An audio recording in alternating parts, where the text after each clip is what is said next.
Selama 3 hari terakhir, kami menyewa mobil listrik untuk mempelajari efektivitas, kematangan fasilitas, sekaligus mempelajari behavior pengguna mobil listrik.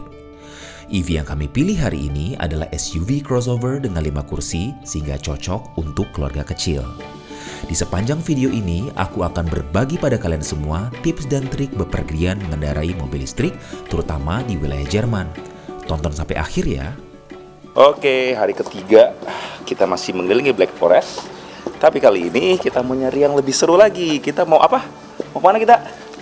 Kita mau outbound. Bisa aja.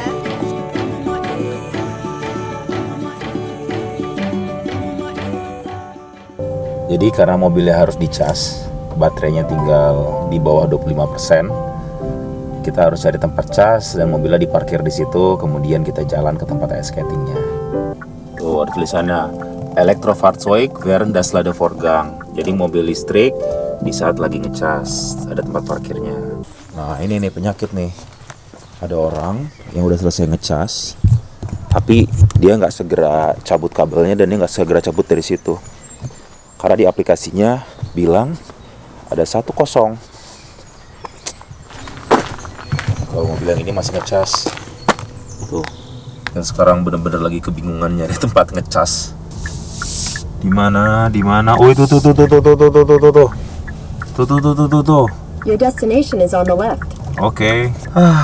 Begini ternyata rasanya bawa mobil listrik. Cek dulu bisa nggak? Bismillahirrahmanirrahim.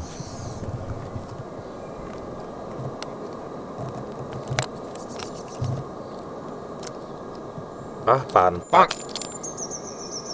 Nak, nggak dikenal nak, nggak dikenal. Di mana lagi ada pasar, ada chargeran. Nih, ini mungkin nextnya nih, lihat. Nah, ini ada satu available 75 kW dari INBW. Kita coba ya. Ini kalau nggak bisa yang satu ini, aku nggak tahu ngecas di mana lagi.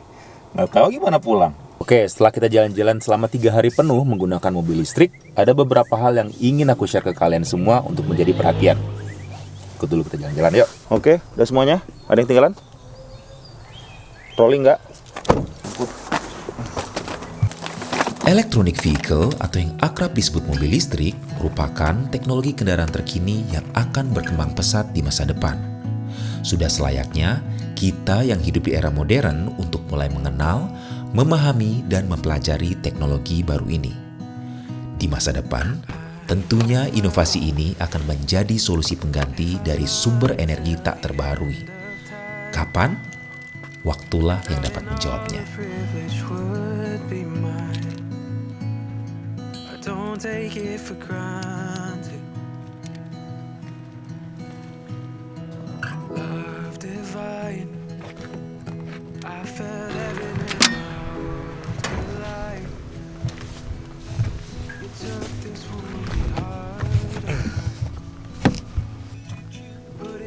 Oke, tips dan trik yang pertama. Sebelum kalian menggunakan mobil listrik, kalian harus memahami dulu berapa besar kapasitas baterai dari mobil yang kalian gunakan.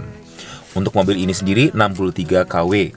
KW ya 63 kW dengan penggunaan sekitar 23 kWh per 100 km. Dengan begitu kalian bisa mengkalkulasikan dan memperhitungkan berapa jarak yang kalian tempuh dan berapa jumlah baterai yang masih ada di dalam mobil kalian. Biasanya di dalam mobil itu sudah ada aplikasi software yang bisa mendeteksi atau memberikan informasi estimasi jarak tempuh berdasarkan sisa baterai yang kalian miliki di dalam mobilnya. Tapi seringkali estimasi tersebut tidak akurat karena masih bergantung dengan bagaimana kalian bawa mobilnya, kecepatannya berapa, medan saat di lapangan, misalkan cuacanya dingin atau jalannya itu banyak yang menanjak, kemudian apakah kalian hidupin AC, kemudian juga apakah charger hidup, musik hidup, dan lain-lain segala macam. Jadi tetap harus diperhitungkan hal-hal seperti itu.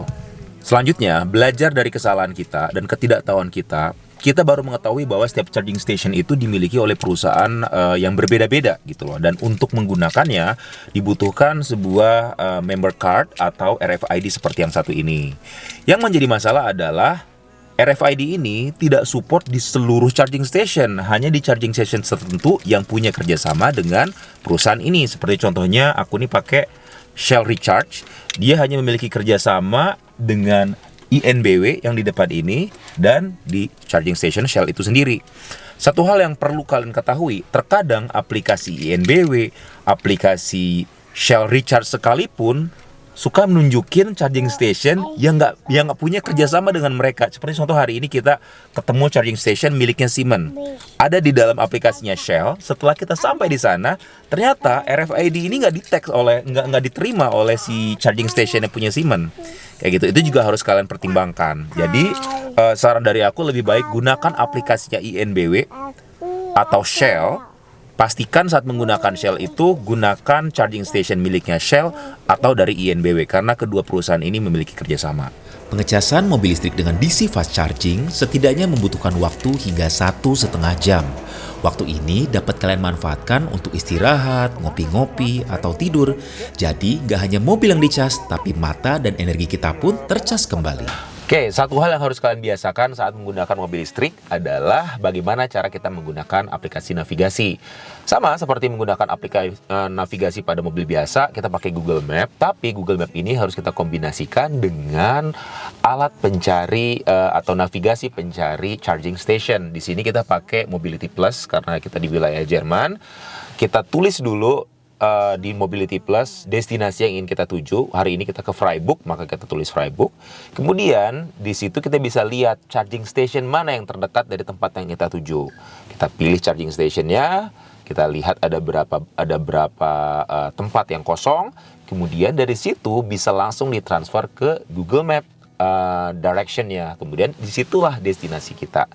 Hal yang menguntungkan lagi diantaranya adalah kalau kita menemukan charging station di pinggir jalan, kita nggak perlu bayar parkir karena bayar parkir di Eropa tuh lumayan mahal ya guys ya. Kayak misalkan bisa sampai 7 sampai 10 euro.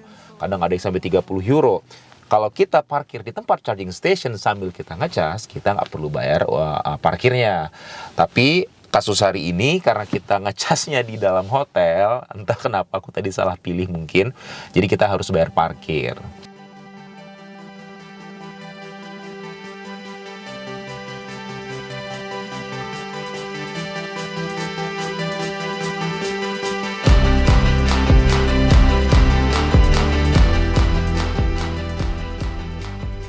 Dan yang penting lagi kalian harus mempelajari gimana cara masang dan cabut kabel chargernya ke mobil dan ke station. Karena dari setiap mobil ke mobil itu bisa beda-beda. Kalau kasus dari INWB yang tadi, itu karena dia DC fast charging, kalian harus mencopot unlocknya itu langsung dari mesin stationnya. Kalian pilih, kalian pencet, unlock baru bisa dicabut. Kalau nggak tuh akan nempel dan kalian kebingungan gimana cara nyopotnya. Berbeda dengan kabel charger yang manakes, yang biasa yang AC, itu kan bisa, kalau di kasus mobil ini ya kan cukup mencet tombol unlock kunci pintu mobil, unlock, kemudian dari depan itu udah bisa langsung dicabut. Makanya itu harus penting banget dipelajari karena aku lumayan cukup habis waktu mencari tahu gimana nih cara nyopot kabelnya. Apakah harus nunggu full dulu atau gimana? Sampai aku harus buka Google, YouTube dan segala macam. Dan yang terakhir, kalian harus tahu bahwa di beberapa mobil electric vehicle yang modern itu ada fitur auto unlock dari dalam mobil. Fungsinya buat apa? Misalkan kalian lagi ngecas di daerah publik, ya, kemudian mobil kalian tuh udah full kecas gitu kan. Biasanya ada orang lain yang datang untuk ngecas lagi, tapi kalau kondisinya kalian belum balik ke mobil dan mencabut itu sendiri, orang itu akan kebingungan kan. Kalau dari aplikasinya tulisannya udah available, tapi pada saat sampai lokasinya kabelnya itu masih nolak ke mobil kalian dan nggak bisa dicabut. Itulah ada fungsi namanya auto unlock, sehingga di saat nanti chargernya udah full, ada pendatang baru lagi yang yang ingin nyolok kabelnya ke mobil mereka bisa mencabut kabel kalian dan mengganti dengan kabel mereka. Jadi tidak mempersulit orang lain saat di dalam perjalanan. Itu fungsi dari auto unlock. Itu jadi harus kalian ketahui, di setiap mobil-mobil ada fitur yang beda-beda, salah satunya itu tadi. Oke, mungkin sekian dulu sharing aku tips dan trik dan pengalaman beberapa hari terakhir menggunakan mobil elektrik. Mudah-mudahan bermanfaat. Kalian mungkin bisa belajar juga dari pengalaman buruk atau pengalaman yang kurang berkesan dari aku, dan bisa mendapatkan experience lebih baik lagi di depannya. Intinya kita semua masih belajar. Ini adalah teknologi baru di dunia ini, belum begitu matang, jadi harus kita pelajari. Tapi kemudian hari di masa mendatang, ini adalah teknologi yang akan digunakan oleh seluruh pengguna mobil pastinya kayak gitu. Oke, sekian dulu kalau gitu. Wabillahi taufiq wal hidayah. Wassalamualaikum warahmatullahi wabarakatuh. MRMS Family, Dari Reisha yang udah tidur untuk kita semua. Dadah!